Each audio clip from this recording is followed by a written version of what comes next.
bienvenidos a este programa Batallas para la Memoria, que busca poder reflexionar, conversar distraídamente alrededor de temas de interés, en este caso alrededor de un personaje muy importante para la ciudad, que no siempre es bastante conocido, solo en ciertos círculos se menciona con fuerza, y existen muchas ideas alrededor. Hay siempre unas versiones muy oficiales, muy de la biografía que se conoce, pero hay muchos otros datos que a veces pasan desapercibidos por circunstancias que vamos a ver en la conversación.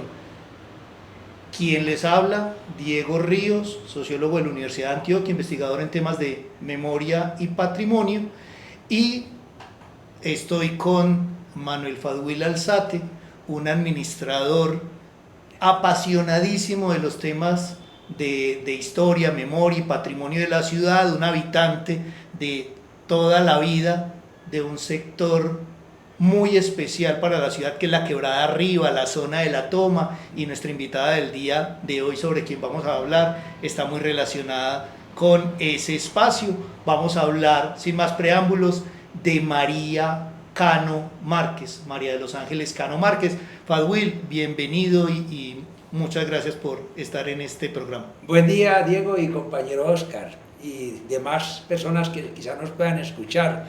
Sí, Manuel Fadwil Alzate, yo soy docente universitario, administrador de negocios, un ferviente seguidor de la investigación en temas de gestión del conocimiento y transformaciones del entorno. Nosotros somos nacidos en el barrio Quebrada Arriba, que el barrio Quebrada Arriba era el escenario donde María de los Ángeles Cano Márquez diseñó una estrategia para concientizar a la población de esas necesidades en los derechos civiles y laborales de la ciudad de Medellín y de Colombia, porque eso se expandió por el territorio nacional rápidamente. Y muchas gracias, Diego, por concederme la palabra.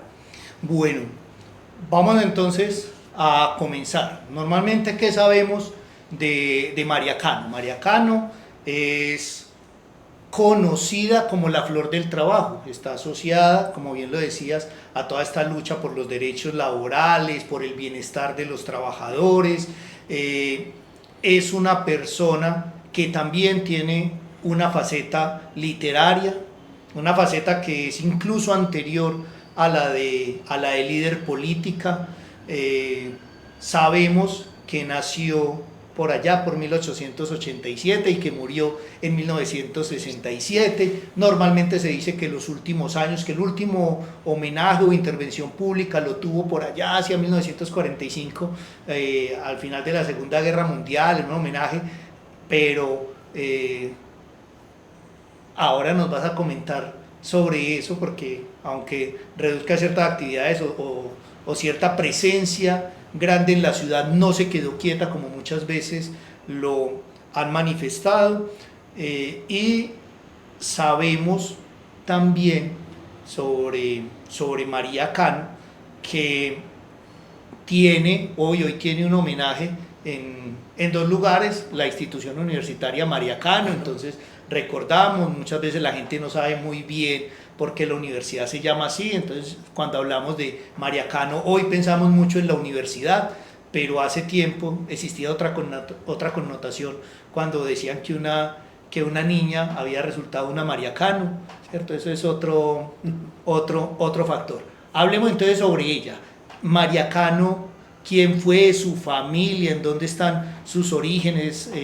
Cuéntanos, Fadwil, tú que conoces bastante. Sí, María Cano es de una familia de intelectuales, de liberales, una familia bastante, digamos, acosada, perseguida por el sector conservador de la ciudad y del departamento de Antioquia. Sí, rodeada de, como te digo, un grupo de personajes y de intelectuales muy consagrados en los derechos laborales, que en esa época prácticamente no existían en Colombia, ¿sí? Entonces esos derechos laborales eran manejados a su amaño por los empresarios de la época, quienes practicaban los principios de la administración científica de Federico Taylor, porque Taylor es el padre de la administración científica, y entre sus principios estaban que había que hacer que la masa obrera trabajara más para que los empresarios ganaran más. Ese era uno de los principios de esa administración científica. Y en eso María Cano sí estaba entrando el campo de la refutación, de la contra. Ahí es muy importante ubicarlos en el contexto, porque nuestro proceso industrial despunta hacia finales del siglo XIX. Es decir, antes no éramos una sociedad tan industrial. Las grandes empresas empiezan a nacer en la última década del siglo XIX y se masifican fuertemente es a partir de la primera y segunda década del siglo XX. Entonces empresas como Coltejer nace hacia 1907, igual otras empresas del mundo textil, del mundo de las cervezas, empiezan precisamente en ese periodo, 1904, por ejemplo, la Cervecería Unión, que junta varias empresas. Entonces ya ahí hay un proceso de tecnificación que permite precisamente que esos principios de la administración se masifiquen y empieza a haber una masa obrera que antes no existía, ¿cierto? A finales del siglo XIX era más un artesanado, una pequeña industria, un asunto un poco más familiar, pero a principios del siglo XX ya sí son masas, hordas de trabajadores, gente que llega del campo a la ciudad a buscar oportunidades laborales, esto sin contar pues otros temas políticos como la guerra de los 1000 días, como todo lo que significó la Constitución de 1886, bueno, todas esas cosas influyen sobre esto, pero nos ponen en un momento muy especial y es Medellín está creciendo. Medellín a finales del siglo XIX era la quinta, sexta ciudad del país, pero hacia la segunda, 1910-1920, ya empieza a subir y se va ubicando como la segunda ciudad del país precisamente por ese desarrollo industrial. Y eso tiene unas condiciones sobre las formas de trabajo. Pero antes de que entremos a esas formas de trabajo, quiero hacer hincapié en esa relación familiar, ¿cierto? Normalmente decimos Antioquia es una sociedad muy conservadora y ahora que tú haces la anotación sobre que pertenecía a una familia liberal, libre pensadora, digamos, de reivindicación de esas que conocemos como profesiones liberales y de la escritura y del derecho y de unas relaciones diferentes. Un poco comentemos más sobre eso, sobre ese entorno. María Cano, yo sé que hizo parte de lo que llamaríamos clubes de lectura, pero que son tertulias, de encuentros, participó también del inicio de medios de comunicación, ¿cierto? Periódico, revista. Contame cositas de eso antes de que nos metamos con el tema de lo laboral. Sí, te voy a hacer una parte sobre la industrialización. Aquí en Medellín, la industrialización prácticamente, la gran industria, que es una tarea que realizó el famoso empresario Carlos Coloniano Amador Fernández en el sector Quebrada Arriba, en ese barrio de Quebrada Arriba. Porque la gran industria surge a fines del siglo XIX, ¿cierto?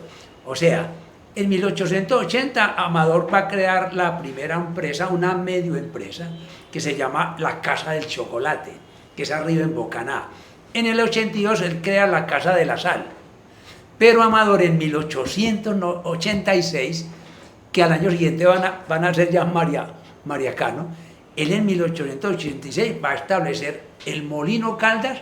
Él lo bautiza así: estructura industrial, Molino Caldas en Quebrada Arriba.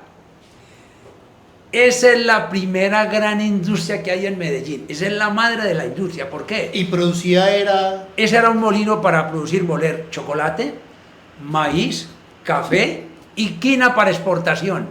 Y el gerente era Carlos Martínez, socio de Coloniano Amador en la mina en Zancudo y en otros negocios. Además, un hijo de Carlos Martínez se casó con una de las hijas de Amador. Entonces, en 1886, que él crea la estructura industrial Molino Caldas en Quebrada Arriba, porque así lo titula Amador en la escritura. Es la primera gran empresa porque, ¿por qué? Porque ya está estructurada por áreas. Un área de producción, un área de administración, una contable y otra de manejo de inventarios. Y el gerente, como te digo, es Carlos Martínez, socio de Amador. Esa es la primera gran empresa, donde trabajaban principalmente mujeres y menos hombres. En 1882 se crea la cervecería Tamayo. tiene más o menos 200 trabajadores y el 80% son mujeres.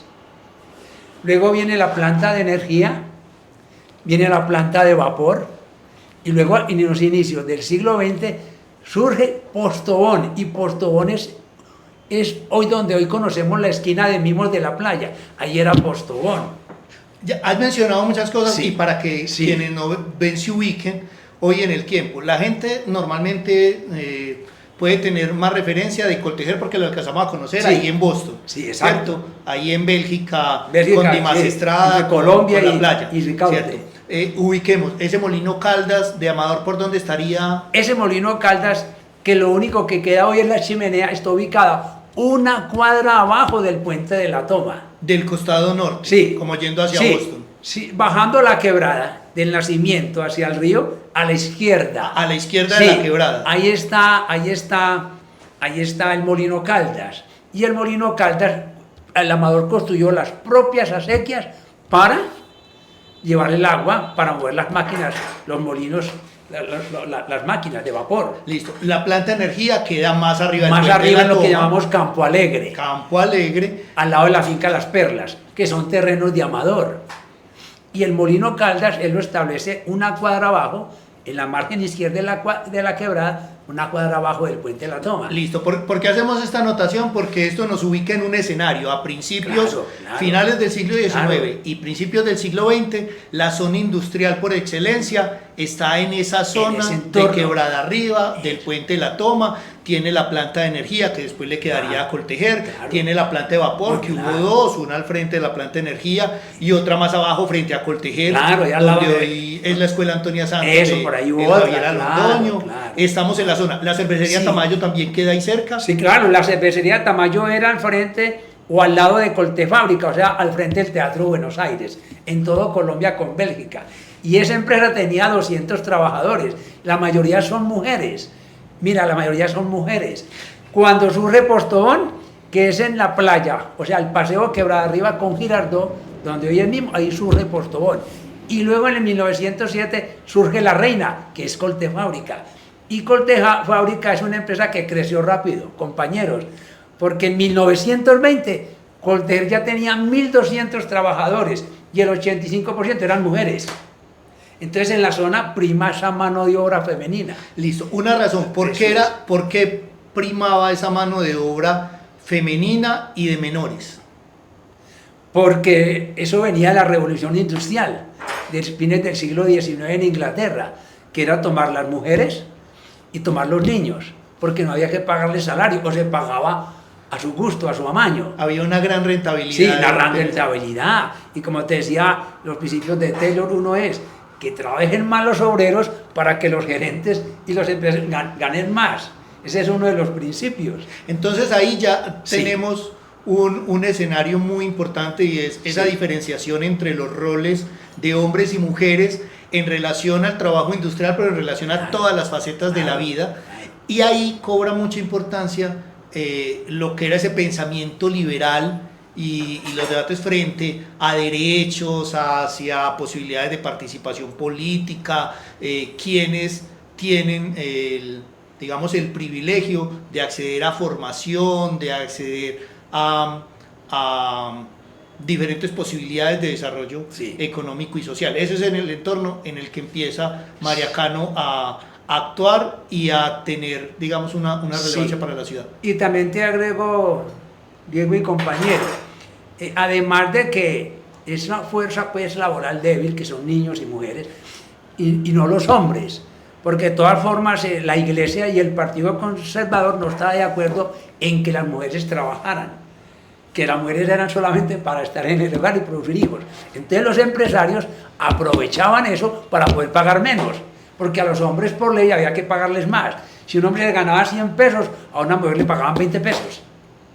¿Sí? Esa era también la norma. Entonces ellos tenían esa política. Pero hay una cosa muy importante en esa zona, las cantinas. Y hay una cantina que llaman La Gironda.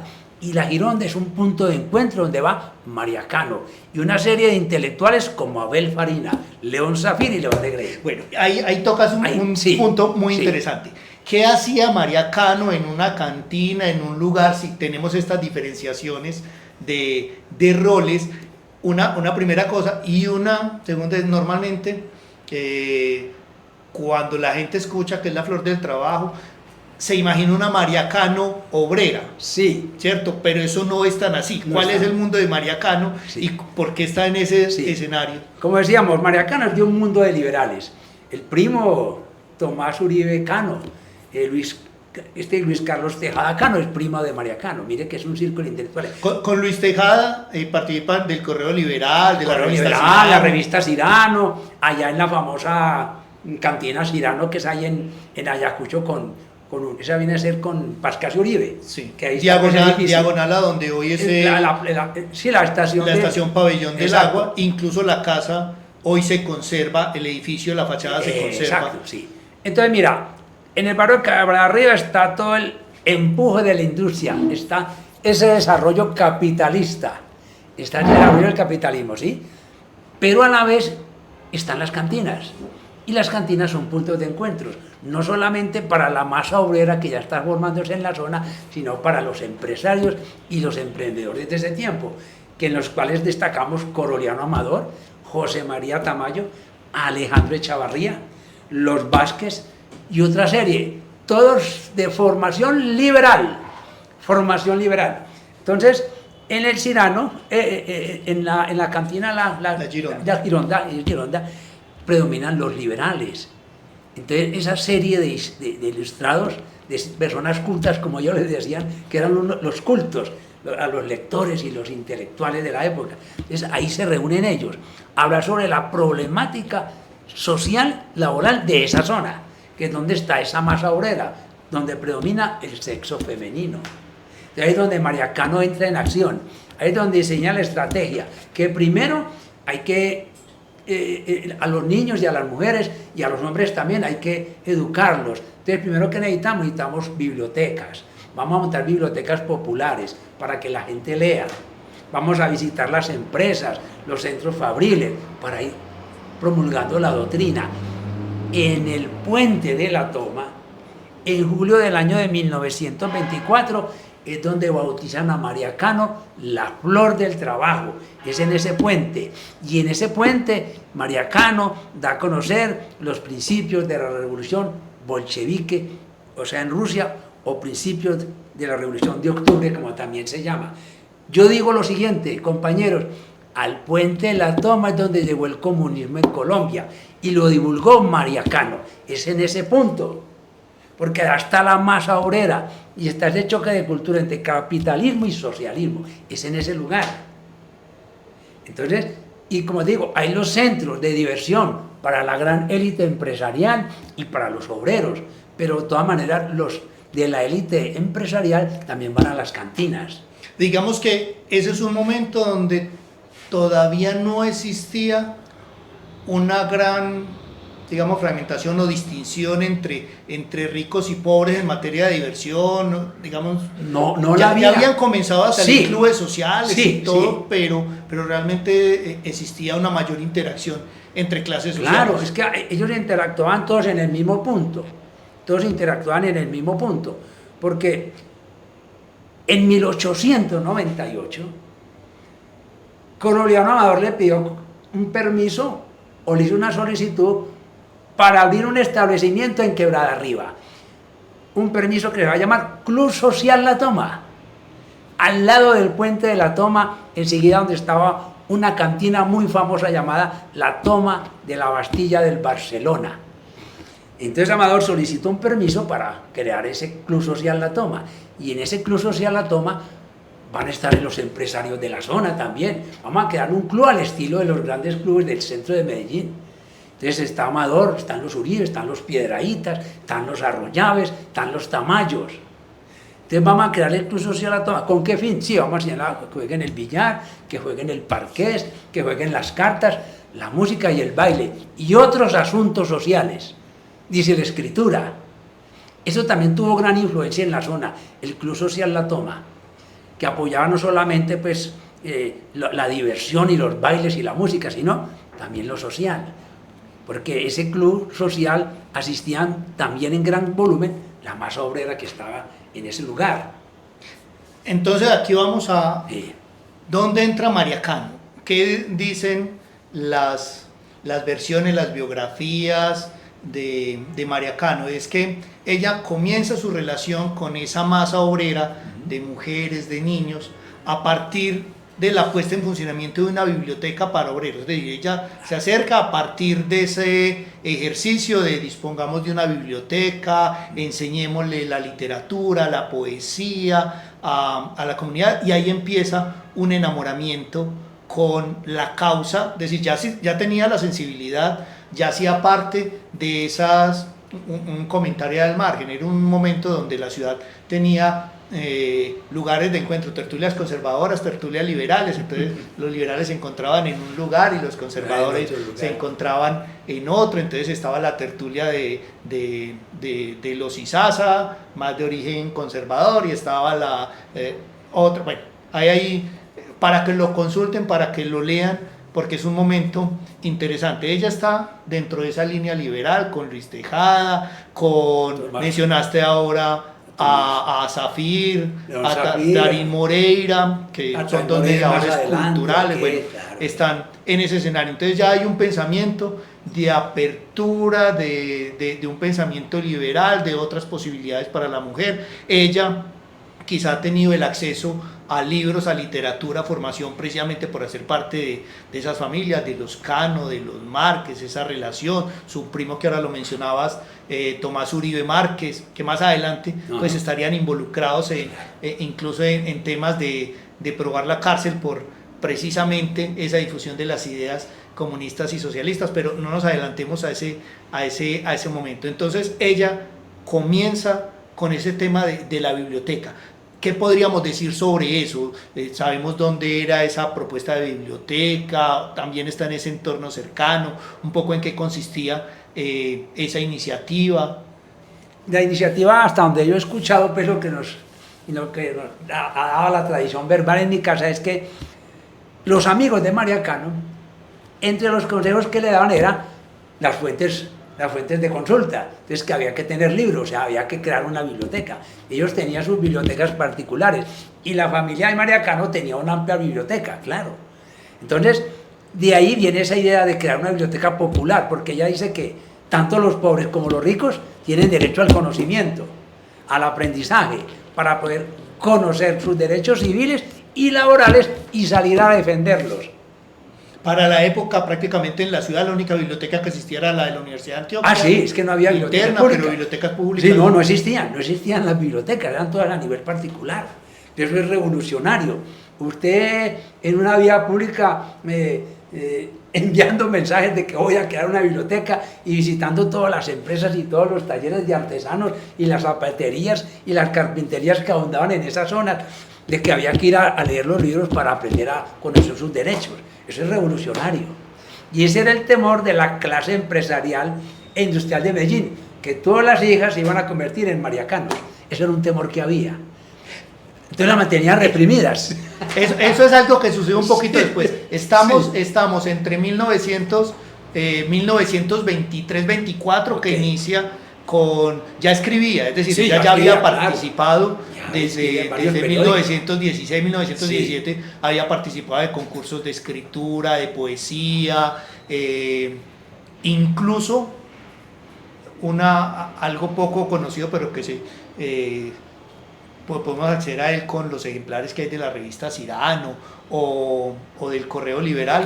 Es, por ejemplo, poesía erótica. Uno pensar hoy hacer poesía erótica hace un poco más de un siglo, uno pensaría que no, que eso estaba como fuera de lugar, pero ellos ya hacían poesía erótica, amorosa, y eso implicaba ya cierto nivel de rebeldía. Y es entre 1993 y 1924 que están en ese trabajo de la biblioteca, y tengo entendido que es en 1925 que le dicen, la declaran, son los mismos trabajadores, digamos, no es un proceso formal, no es un cargo o un reconocimiento que brinden desde las élites empresariales, sino que son los mismos trabajadores quienes la nombran la flor del trabajo.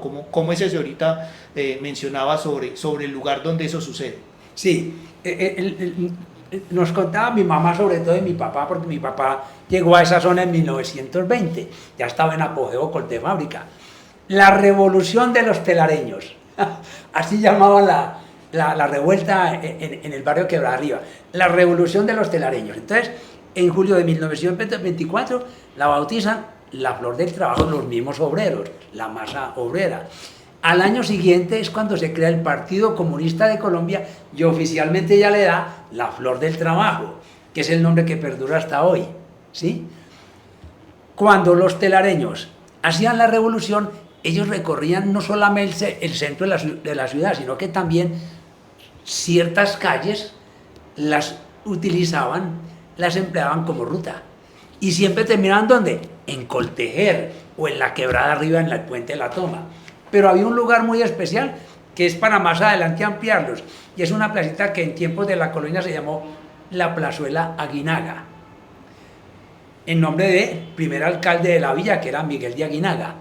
Luego, a principios del siglo XX, le cambiaron el nombre de Aguinaga por Camilo Torres. Por Torres. Allá en ese lugar finalizaba María Cano la revuelta de los telareños cuando en sus últimos años. Es muy importante que la gente se ubique porque hoy ya no existe, hoy no se reconoce, pero ¿en dónde está ubicada esa Plaza Torres? Esa Plaza Torres, Aguinaga, dicen los archivos, que ahí aposentó el real Jorge Robledo en 1541. Ahí comenzó la ciudad. En ese punto comenzó el sitio de Aná. En ese punto que está calle Colombia, que es la 50, con la carrera 36. Es decir, un poco más arriba de donde, por detrás de donde quedaba la caldera. Exacto. Coltefábrica está aquí entre Bélgica, que es la 37, y la que está aquí, la 36. Al frente estaba la caldera, lo que nosotros llamábamos la caldera, la chimenea y unos depósitos de algodón. Hoy estaríamos diciendo como entre la estación Bicentenario hacia el nuevo puente, hacia el Museo Casa de la Memoria, por ese escenario. Sí, entonces subimos media cuadrita, donde es la caldera de Coltejer, donde quedó la chimenea, que ahí está la urbanización Los Telares, ¿cierto? Villas del Telar. Ahí había una zona verde. El patio de la chimenea. Eso, ahí había una zona verde, que tenía un límite por acá, la calle 50, la carrera 36, y por acá estaba la Nariño. Entonces, allá había una zona verde. Esa zona y todo ese espacio es lo que llamaban la plazuela Miguel de Aguinaga, que le cambiaron al nombre a Camilo Torres. Ahí culminaba las correrías María Cano en los últimos años de su vida, porque ya salían generalmente del centro y siempre subían por una calle que es la calle Maracaibo. ¿Por qué? Porque ahí quedaba el Colombiano. Es que el Colombiano inicialmente era en Maracaibo, diario conservador, muy opuesto a las ideas de los liberales y a María Cano, así como también a la famosa pintora en Villadeña, aquella de los cuadros eróticos, ¿cierto? Subir a Maracaibo y arriba ya giraban para ir por el Palotón Uribe y de nuevo ir a Coltefábrica, fuera por la puerta de ingreso o por Colombia o por la 51, que era Ricaurte, y terminaba siempre en la plazuela de nosotros llamamos la Placita de Torres. La Placita de Torres. Ahí se paraba María Cano, pero como María Cano era de estatura baja, tenía muy buen tono de voz, pero como ella era bajita, en ese tiempo las cervezas que eran de botella larga, ¿ustedes las conocieron? De pronto Diego no. No, la cerveza de botella larga que venían en unos cajones de madera. Entonces se tomaba un cajón de madera de esos y ahí se montaba María Cano. A ver la última parte del discurso. Ahí se montaba en ese cajón de madera. Eso era muy peculiar para esa época. Entonces, claro, uno era la bulla y el ruido y el escándalo, ¿no? Los telareños, la revolución de los telareños, que era como la llamaban en la zona. Sin olvidarnos de que también visitó otras empresas pues, de la época, en otros lugares y en otros departamentos. Listo. Entonces, antes de que entremos ya a toda esa dinámica política, vamos a cerrar esta década del 20, que digamos ya se da esa transformación de la mujer estudiada, poeta, escritora, de las tertulias, por la mujer militante, que como has mencionado, fue la gran promotora de esas ideas socialistas. Más adelante hablaremos sobre, incluso terminó un poco en los debates entre socialismo y comunismo, pero ya llegaremos allá. Pero quiero terminar, voy a leer, creo que cabe leer uno de sus escritos que nos permite esa relación y esa reflexión frente al rol de los hombres y las mujeres y la importancia que tiene para la ciudad, porque esto es escrito hace 100 años. Y decía: he visto 1000 veces llegar a Alberti, pero nunca vi a Teresa León llegar.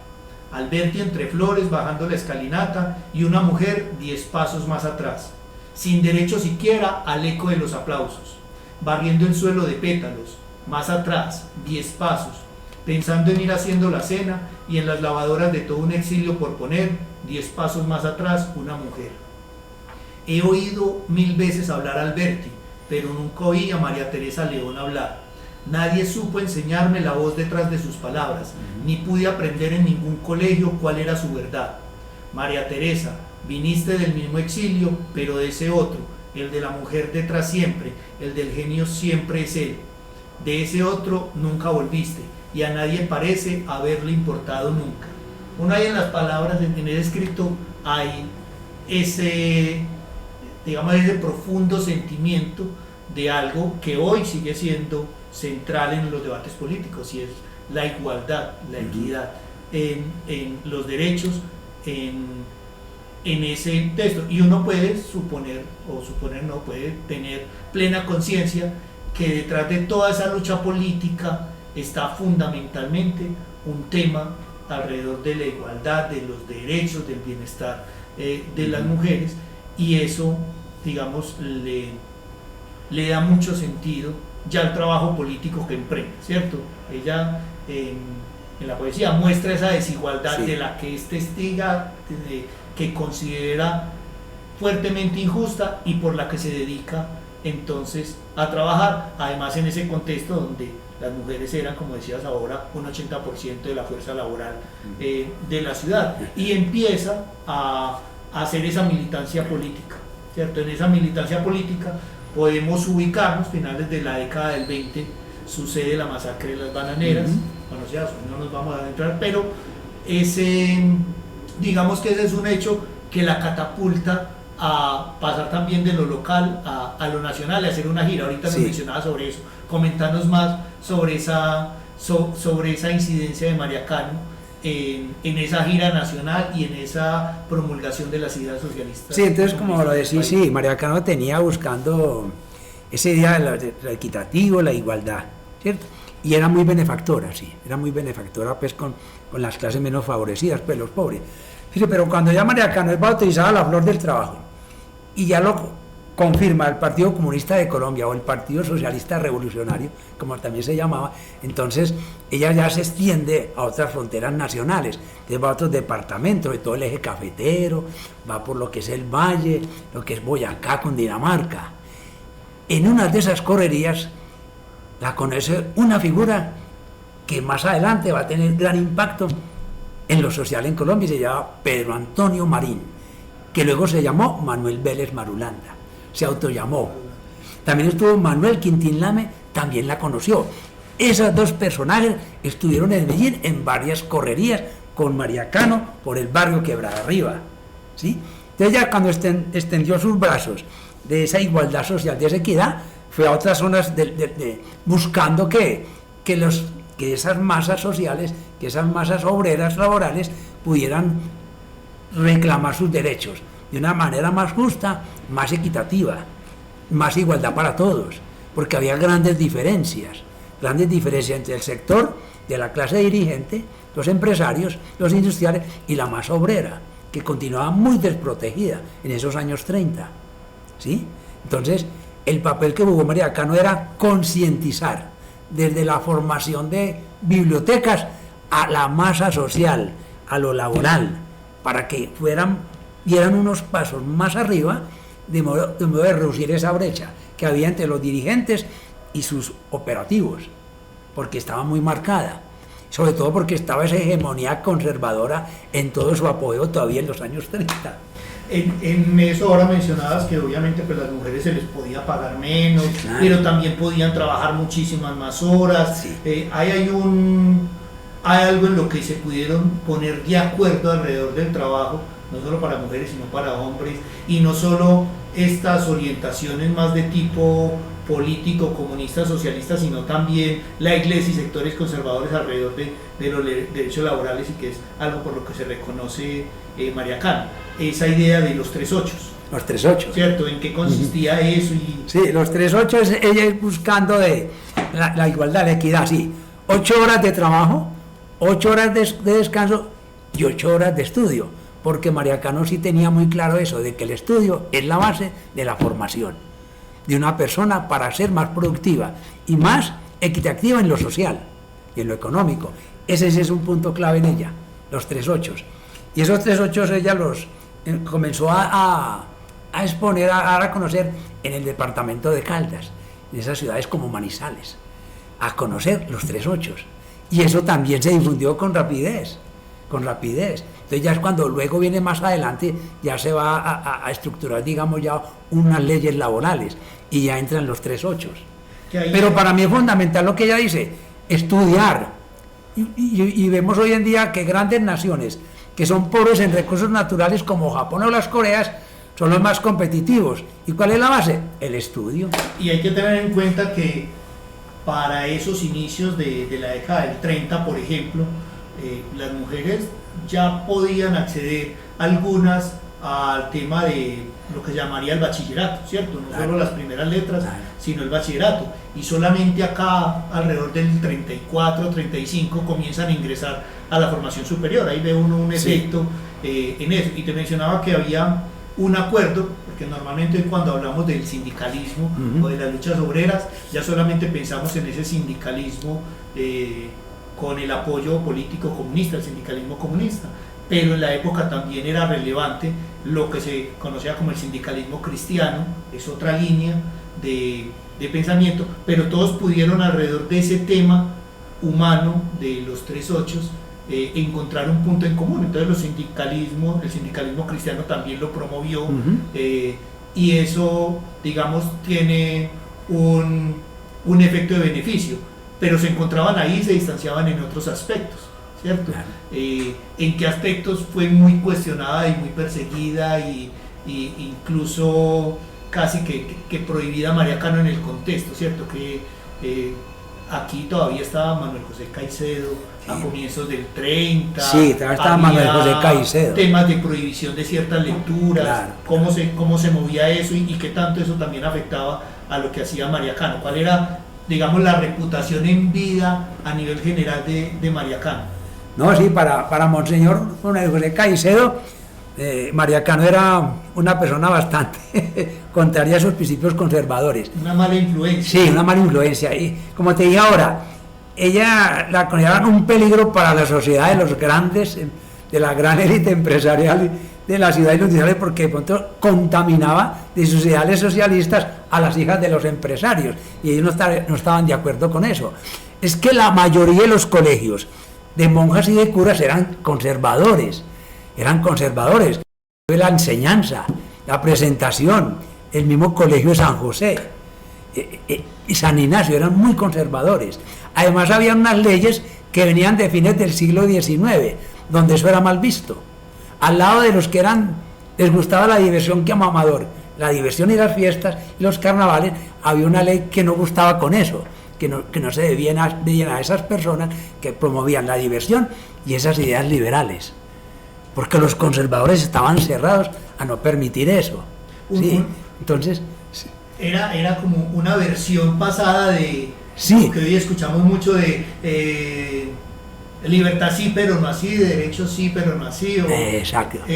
Sí, claro, se necesitan más derechos, pero no exagere eso de que ocupen espacios, que vayan a fiestas, que trasnochen, que se encuentren en lugares de fiesta. Eso no se permitía aquí. Las mujeres que hacían de cualquier tema, sí, las mujeres que iban a esas fiestas y trasnochaban eran mal vistas en la ciudad, y más si tomaban alguna tapetusa o un aguardiente. Es decir, eso era pero para la familia. Sí, exacto, sí.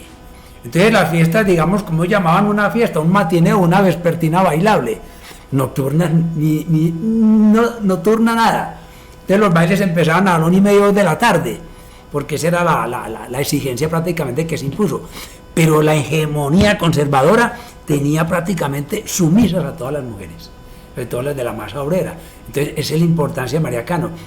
En base al estudio, insistirles, hay que estudiar, hay que leer, hay que enseñarles, fueron despertando de esa situación. Eso fue lento, y yo creo que un resultado de eso muy interesante es cuando la mujer obtuvo el derecho al voto, ya en los años 50.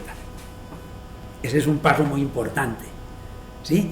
Porque María Cano, como digo, ella no se quedó callada, ¿sí? Que estuvo la última intervención pública, pero ella continuaba realizando las marchas.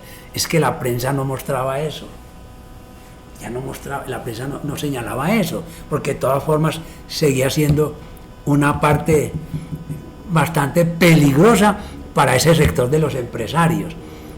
Y ahí entonces mencionas, no solamente es un tema de la formación y el crecimiento personal, humano, la capacidad productiva de la mujer, sino también un discurso de el escenario de la mujer es también la calle, es también lo político. Claro. Sí, porque las mujeres no podían salir. Como te digo, los noviazgos ¿cómo eran? Con el papá o la mamá al pie y por la ventana. Quien entre es un pecador. Hay un episodio muy interesante porque sí, después de esa persecución y de, digamos, de imputarle cargos a un grupo de personas donde estaba su primo, donde habían varios de ese del Partido Socialista Revolucionario especialmente, y que hay ya cierta distancia con el Partido Comunista, pero cuando los toman, los capturan, a ella la liberan, la exoneran de cargos porque bajo el argumento de que ha sido mal influenciada o que está actuando por la presión o por el mal consejo de otros, y ella pues se presenta y dice, no, a mí me tienen que juzgar, yo no estoy exenta, yo sé lo que estoy haciendo, yo no estoy siendo manejado, ustedes están negando mi criterio, mi forma de pensar, ¿cierto? Ahí hay una lectura muy importante, y normalmente han dicho que después de eso pues rebajó su actividad política y comenzó, hay un cierto distanciamiento entre el Partido Comunista y el Partido Socialista Revolucionario. Sí. Pero vos decís que ella no se quedó tan quieta. No, ella no quedó tan quieta, ella de todas formas hacía sus recorridos, porque la revolución de los telaraños. Y Coltejer es la industria número 1 en Colombia, y es la textilera número 1 en América Latina, es Coltejer. Y Coltejer en los años 40 ya tiene casi 20.000 trabajadores, y sigue primando la mujer. Ya Coltejer pues abre Sedeco y después va a adquirir Rosellón, pero sigue primando la mujer. Entonces ella continúa en la lucha, y ya se estaban formando los sindicatos ya en forma en las empresas, porque ya había el sindicato en Coltefábrica, el Coltejer Sedeco, que va a ser un sindicato que tenía mucha fuerza en la ciudad. Entonces María Cano también asesoró parte de esos sindicatos que tomaron sus ideas, sus caminos a seguir. Entonces ella siguió haciendo ella se distanció porque hubo diferencias con el Partido Comunista, claro, porque es que ella no hablaba propiamente de comunismo, no, ella buscaba equidad e igualdad, pero no expropiación de la propiedad privada. Ella nunca dijo eso, nunca María Cano dijo que iba a expropiar, nunca. Esa es la diferencia que había. Y son tensiones finalmente muy parecidas a las que siguen existiendo. Y siguen existiendo hoy, como ahora que llegó el nuevo presidente, no, nos van a expropiar. No, nunca han dicho eso, ella nunca dijo que iba a expropiar. Ella estaba de acuerdo con la propiedad privada, que ella nunca dijo que iban a eliminar la clase empresarial. Bueno, nunca. El tiempo se nos va acabando, es muy importante esa reflexión sobre su participación, su influencia en la política, en el sindicalismo, en los derechos de los trabajadores, en la promoción de la educación. Vamos a ir terminando con, bueno, ¿y hoy qué? ¿Hoy qué queda? ¿Hoy en dónde podemos tener evidencia o una relación, no solamente con su obra, sino también esos lugares de memoria? Físicamente, hemos hablado mucho de una zona, pero hay unos lugares que pueden ser importantes. Has mencionado el Puente de la Toma, ¿qué otros lugares? lugares donde haya vivido. Yo, por ejemplo, sé que nació en una casa que ya no existe, frente a la Veracruz, ¿cierto? En Sí, el por ahí, costado sí. norte. Ya hoy no hay nada ahí, Sí, no, ¿cierto? Porque Carabobo lo ampliaron, sí. y junto a eso estaría lo que es el edificio de Colseguros. Claro. Pero hay cosas que sí, hay lugares que sí existen. Sí, por ejemplo, vea, el puente de la Toma, que te digo pues que es un puente muy significativo. Para mí el puente que tiene los hechos más destacables en lo social y económico del municipio de Medellín se llama el puente de la Toma. Y sigue existiendo ahí. Sí, el puente de la Toma está muy transformado, muy derruido, porque no es el puente original. Solamente Aunque sí tiene una parte. Sí, la parte baja, pues la base sí es la misma, hermosísima. Hermosísimo era ese puente. Ese puente lo apoyó en diseño y financieramente Coroliano Amador. Y Coroliano Amador mandó construir una avenida. Le dijo al municipio de Medellín: me van a construir una avenida entre el Molino Caldas y el puente La Toma, la avenida Amador. Es que no solamente había la calle Amador que conocemos en Guayaquil, no, la avenida Amador en Quebrada Arriba. ¿Por qué? Porque está el Molino Caldas de Amador, que es la empresa símbolo en ese momento. Entonces está el puente La Toma, que para mí eso debe ser reconstruido, pero hay que restaurar el puente. La placita de Torres, la placita de Torres, porque ahí terminaba María Cano sus correrías de las protestas con los telaraños. Ahí debía haber no sé, un monumento, algo simbólico. El problema es que el municipio permitió que invadieran la zona verde, entonces media zona verde está invadida. Construyeron ahí, entonces, y además ahí comenzó la ciudad, entonces ahí debía haber algo, o una placa, o un mensaje de María Cano.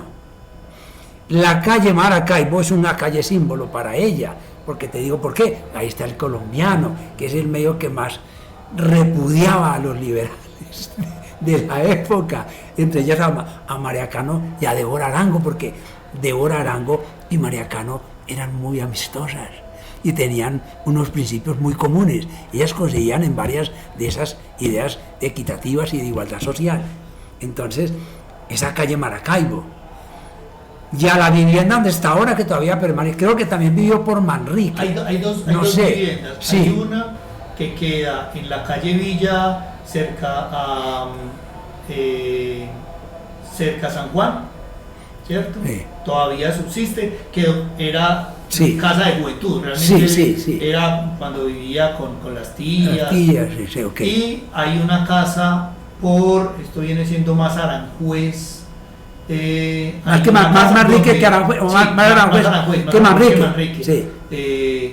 Donde en algún momento les pusieron unas placas, recordando, pero ya no las tienen, y eso hace parte que también la memoria pues se vaya diluyendo. Ahí están esas dos casas, que si hablamos como de un recorrido, sí, o de lugares de la ciudad, esos son lugares de memoria que podrían ser reiterados, y quizá alguna casa conservada o restaurada, o tener alguna finalidad asociada a la memoria de María Cano. Y finalmente también pues su recinto final en el Museo San Pedro, allá también claro. está el lugar. Sí, Diego, ¿no? Y también Diego las vías, pero digo yo, por ejemplo, las rutas que ella realizaba, la calle Maracaibo, la avenida La Playa no tanto, la calle 50 que es Colombia, y la calle 51 que es Ricaute, con las carreras 35 y 30, porque esa es la zona donde está Colte Fábrica, y esa zona ella siempre visitaba esa zona,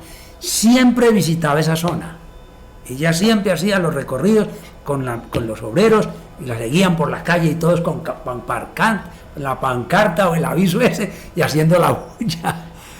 Bueno, vamos entonces terminando, ya que nos decían hace 50 años o 60 años, para decirle lo que no debía ser una iglesia, que no se nos vuelva una María Cano, nosotros vamos a hacer lo contrario, decir, sí, necesitamos muchas María Cano, claro. Y no solo las mujeres, sino los hombres también necesitan ser críticos y en cierta manera insurrectos con lo que nos corresponde vivir. Entonces vamos a terminar con otro poemita de ella, se llama Me declaro incondicionalmente insurrecta. Me declaro incondicionalmente insurrecta de la tiranía del esquema, de la tiranía del patrón, de la desidia de la inercia, de las burbujas de egoísmo. En los días oscuros, sálvese quien pueda.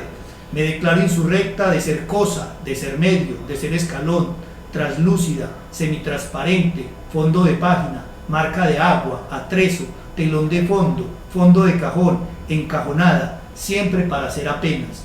Me declaro insurrecta del venir siempre bien, de mi propia utilidad, de llegar siempre estupendamente a todo, de estar siempre pendiente de todo, de no ser habitualmente más que la sombra convenientemente en sombra, que cobija a base de adelgazar la presencia propia, apropiadamente en silencio. Me declaro oficial e incondicionalmente insurrecta de dejar de ser yo. Entonces, con esto terminamos una conversación, es un punto de partida. Averigüemos más de María Cano, aprendamos de esa insurrección que nos propone y que nuestro futuro esté lleno de derechos, de igualdades, de bienestar para todos y todas en la ciudad y en el país. Muchas gracias.